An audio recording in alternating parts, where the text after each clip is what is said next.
das ist ja dann eine Scheiße, Junge. Was da schief läuft und krumm läuft, das ist das Allergrößte. Was ist denn deine Meinung dazu? Meine Meinung? Kann ich dir sagen, was ich für eine Meinung habe? Hör mal, das Ding hat schon von vorne angestunken. So, das stinkt weiter. Ist doch nicht normal so hier, Thomas, ey. Statt die da Öffentlichkeitsarbeit machen, statt die sich öffnen für alles, weißt du? So, da sind nun mal türkische Mitbürger um das Leben gekommen. Da haben die Leute doch da zu sitzen. Hallo? Da haben die Vorrecht. Und nicht hier, dass die Richter sagen, ja, wir haben noch eine Gesetzgebung. Hallo? Du kannst die Gesetze ziehen wie Kaugummi, wenn sie wollen. Also, hast ja beim Kachelmann gesehen, was alles geht. Komisch, da ging das all. Jetzt da in München, da geht das doch immer nicht. Hör doch auf damit. Gerade München, ey, das ist sowieso so eine Abteilung immer. Das ist, ne, das ist schon, die sind noch ein bisschen hier, wie sich die Urdeutschen sitzen da. Oder wenn der Journalist krank wird, dann darf da keiner andere den Platz einnehmen. Was soll das? Oder wenn ich nicht dahin gehe, dann darf der, da hat man so das Gefühl, als wenn ich ja nicht haben wollte, dass da außen dabei sitze. Das kann das doch nicht sein. Meinst du, die haben was zu verbergen? Ja klar, alle, die haben nur was zu verbergen. Es könnte ja irgendwas, glaub es mir.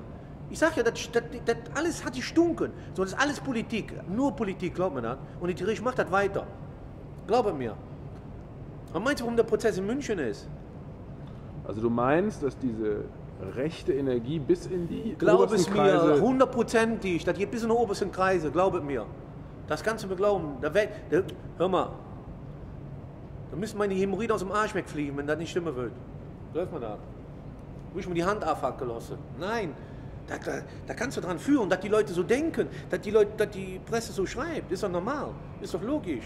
Und was ist deine persönliche Meinung zu dieser rechten... Ja, scheiße ist das, absolut scheiße. Hey, was ist der? Herr Doktor, ich begrüße Sie. Ja, kommen Sie her, ich bin hier. Wieder. Alles klar? Alles läuft. Ja, sehe ich. Alles gut? Ja, alles gut. Danke. Ja. Muss fit, ne? Muss ich mal wieder. Ich möchte 100 Geld verdienen, wie du arbeitest, ne? Wir sehen uns. Ciao, liebe Jungs. Ciao. Ne, und weißt du, was ich meine? Und wenn ich das dann so sehe, na, hör mal, glaub mir, das hier... Was ist denn deine persönliche Meinung dazu? Aber meine persönliche Meinung dazu, das sind Arschlöcher. Ganz einfach. So was merkt man nicht. Hier wird überhaupt brauchen wir gar nicht drüber reden. So, Fahrrad, hier Kolbstraße und so was. Ne. So was absolut, ne. Das geht ja nicht, ne. Brauchen wir nicht drüber reden. Und glaubet mir, das von ganz oben gesteuert alles. Verfassungsschutz, Politik, Polizei, alle hängen da mit drin. Alle. Nur keiner will es jetzt gewesen sein, weil immer aufdeckt. Wenn du das alles siehst, ein sogenannter Untersuchungsausschuss, hier wird ja auch. Also komm mir auf, immer, wenn ich sowas höre. Normalerweise müssen da türkische Medien sitzen und kein Deutsche. So, und die Deutschen möchten dann sagen, dürfen wir hier sitzen? Ja, weil es die Leute auch betrifft. Also bei aller Liebe doch. Ganz einfach. Okay, jetzt... Das ist meine Meinung dazu. Okay. Vielen Dank.